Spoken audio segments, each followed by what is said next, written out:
I have a problem. My YouTube banner sucks, and it's all my fault. You see, I had a bright idea a little under a year ago to let my chat come up with my YouTube banner. I was tired of my YouTube banner being a lazy, inauthentic way to beg for subscribers, like everybody else does. So I decided to let my chat make my YouTube banner for me, by letting every one of my viewers place a pixel every minute. And after 24 hours, this was the art piece they made. Now, honestly, I think the art piece is pretty cool, but the problem is that it doesn't really make sense for a banner. You see, I got so caught up trying to make a cool piece of art that I forgot that banners have size restrictions. And so when I actually had to make the banner, I didn't know which piece of the art to use. So I just kind of picked a random one. And so this year, I wanted to correct my mistake.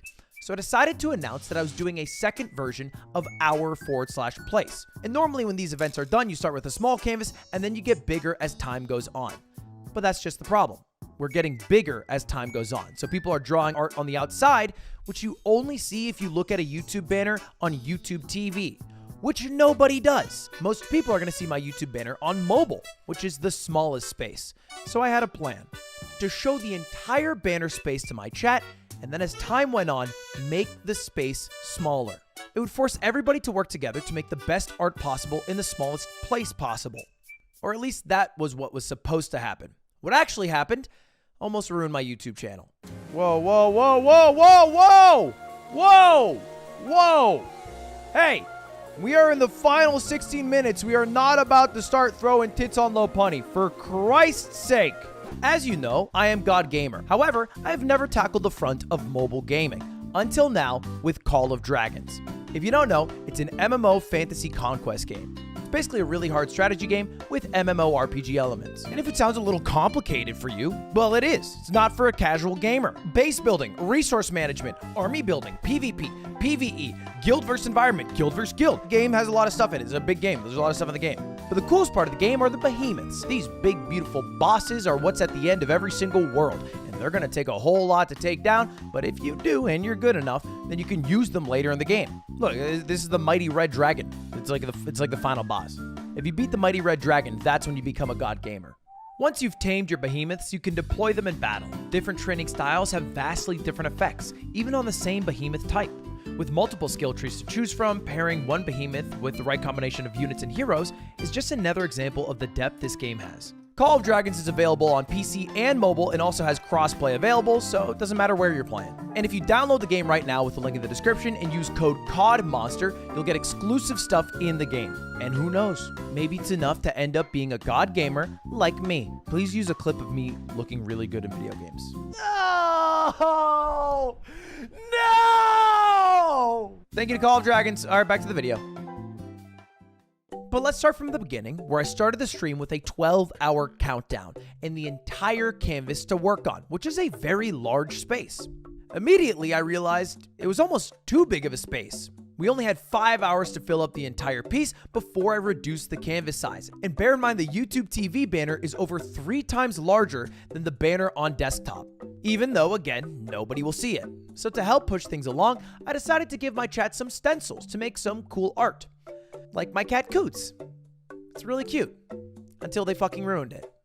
What the fuck? And at this point, we need to talk about flags. They're one of the most commonly built things in any sort of our/place experiment, whether it's Reddit's or mine. And it makes sense if you think about it. Flags are something everyone can get behind if you're from the same country or you're gay. And they're super easy to make. It's usually just a few different color blocks. Because of that, however, they tend to get out of hand. I don't know if it's just in Europeans' bloods, but they demand to colonize as much space as possible if it's available. And so I decided to make a stand, one that would not make me popular, but one that I thought would end us with a better art piece by the end. I wanted to destroy all flags. And before anyone gets mad at me because I'm destroying the German flag or because I'm getting rid of a pride flag from this, understand that there are cooler ways to represent where you're from or how you identify. Look at this Sylveon! This is a perfectly cool way to show trans pride without a trans pride flag. It's just cooler. Nobody would argue that. I have nothing against any specific flag, except for Canadians. And so to kick off my war against all flags, I decided to use the Quebecois flag as an example by having it get jizzed on by Kirby. Sorry, Quebec. If it makes you feel better, you've just got $100 million injected into your economy. I don't actually, wait, that's not how taxes work in Canada. After making a few art pieces with chat, they decided to make some things on their own, like the giant Twitch logo, which I don't know why they made that because I'm on YouTube, and also this huge penis, which would get my channel banned if I actually put that in the YouTube banner. So I thought I'd kill two birds with one stone by shooting a giant red rocket out of the penis. Nothing sexual, but it had a simple goal. But I don't want to tell you, I'll show you.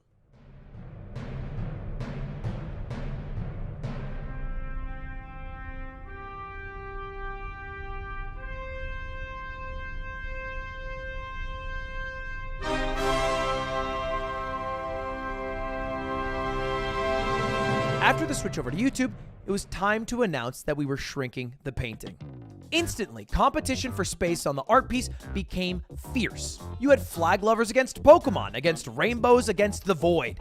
Everyone wanted their piece in this final pixel art. But things were getting a little out of hand. I like to be pretty hands-off in the process, but if I get too hands-off, chaos starts. And I wanted to make sure that what was at the center of this banner, what everybody would see on mobile, is something that actually reflects me in the stream. So we decided to make the twin Mogies. If you don't know, Mogi is the name for the mascot of Mogul Moves and also the name of the mascot for the Moist Moguls, my esports team. However, after a small break walking on a treadmill, I quickly realized that chaos will ensue if I am not always in control of the ship. Dude, what'd you do to my boys? My boys, you massacred my boys. Why is there bread? Not only that, a giant purple void started to take over the entirety of the center of the painting.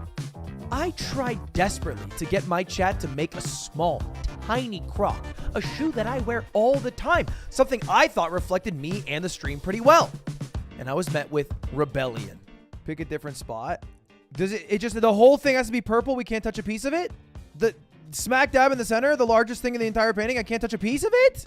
I think I'm being reasonable. I think the purple party is being, if anything, maybe a bit preposterous here. I asked for a humble croc. So I did the only thing that I know my chat loves more than rebelling. Lopunny.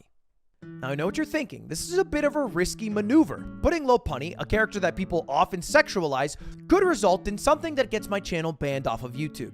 Just moments before, an innocent pixel art of Mario on the toilet ended up with Mario with piss and shit all over him. But to ensure the sanctity of this art piece, I set a special crew on the job to make sure Lopunny was safe for work. Here's my plan. Let's get 3 groups of people. No, we're gonna have 4 groups of people. Group 1 are people who are born between the 1st and the 9th. Group 2 are people who are born through the 10th and the 19th. Group 3 are people who are born through the 20th through the 29th. And group 4 is people born on the 30th and 31st. It's a very small elite group of operatives. Group 1, you guys, you get the honor of working on the grippers, all right? Group 2, ear, right ear. Group 3, left ear. Group 4, you're gonna work on what we call compliant. You're our compliance department, okay? Content moderation, right? There are people here who are gonna jump to Lopunny's tits. They're gonna jump to her bosom, her back, her whatever. You guys need to prevent, you're preventing feral behavior, okay? There's gonna be outlaws, there's gonna be perverts. You need to stop all feral behavior. All right, let me, I'll drop the opacity a bit more. Honestly, we made like a real Lopunny, you know what I mean? Like fuck these supermodel Lopunnies with these snatched waists, like we made a real girl bod. And let me tell you, it was a battle to make sure that Lopunny did not end up getting defiled. Group 4, I need you guys to be watching that. There's some nefarious activities happening. And after it was all said and done, 12 hours of work in the books, we ended up with this masterpiece. But a picture really doesn't tell the full story, so check out the time lapse. 12 hours of over 10,000 people trying to make my YouTube banner.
Anyway, thanks for watching. Maybe join us next year. All right, goodbye. See you later. Subscribe. Goodbye.